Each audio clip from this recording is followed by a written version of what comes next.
I was walking down the street the other day when I saw my best friend Jeff. I walked up to him and mentioned that I had the craziest dream the other night. Jeff listened as I told him that the dream consisted of just one thing: a huge glowing number 5. It was made of gold and sparkled with shiny diamonds. Jeff's curiosity was piqued. I went on to say that the first thing that I did in the morning was to grab the Daily Racing Digest and look up the 5th race.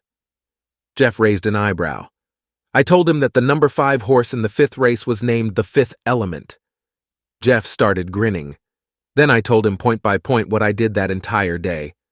I ate 5 bowls of cereal for breakfast and drank 5 cups of coffee.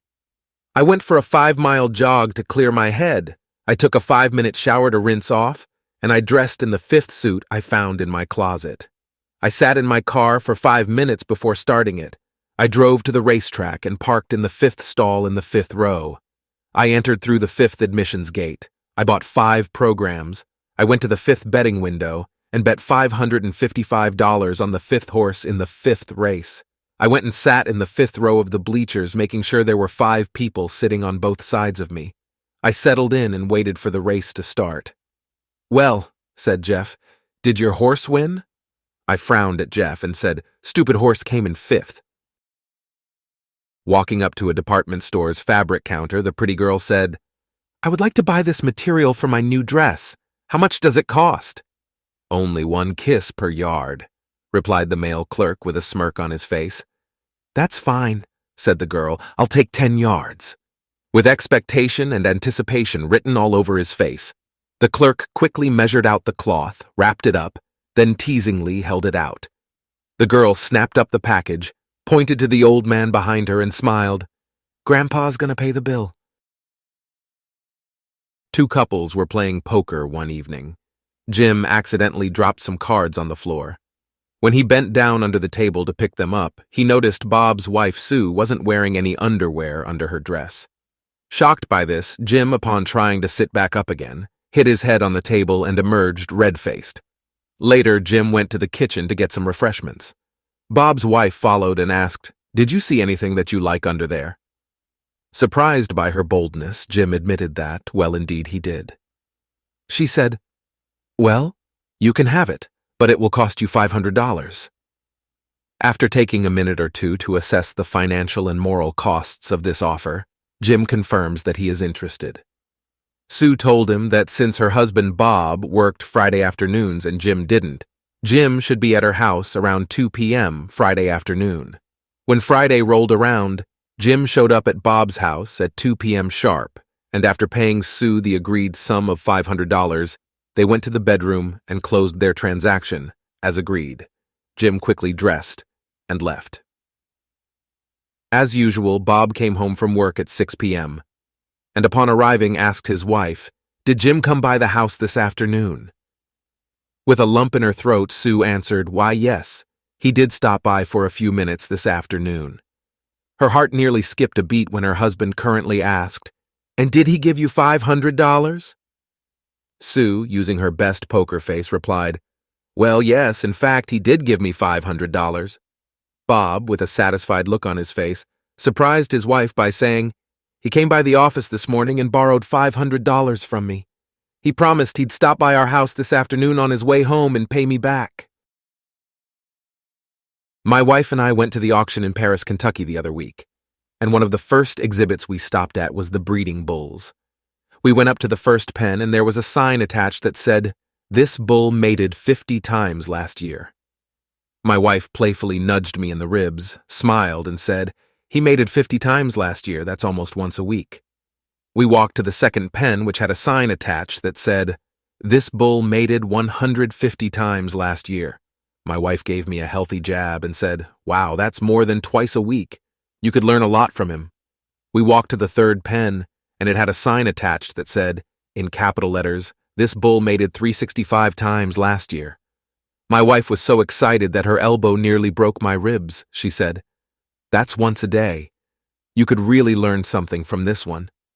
I looked at her and said, "Go over and ask him if every time was with the same old cow."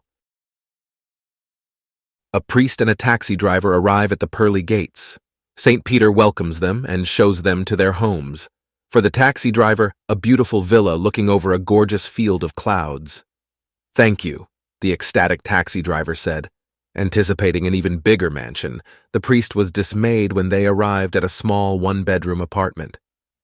"St. Peter, I'm a little puzzled," the priest began. "As a clergyman, I devoted decades of my life solely to serving the Lord. How come the taxi driver got a villa and for me only a small apartment?" St. Peter smiled.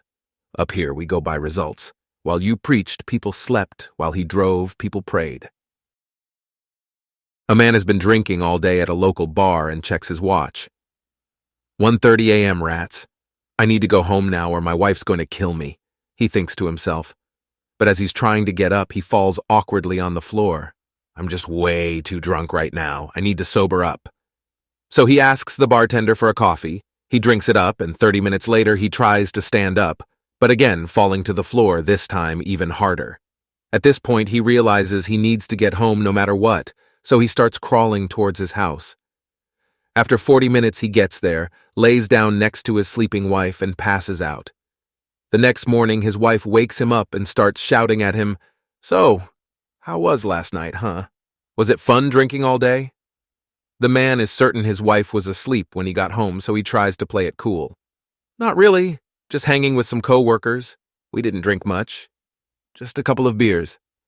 His wife starts nodding sarcastically and responds, "The bar owner called this morning. You left your wheelchair there."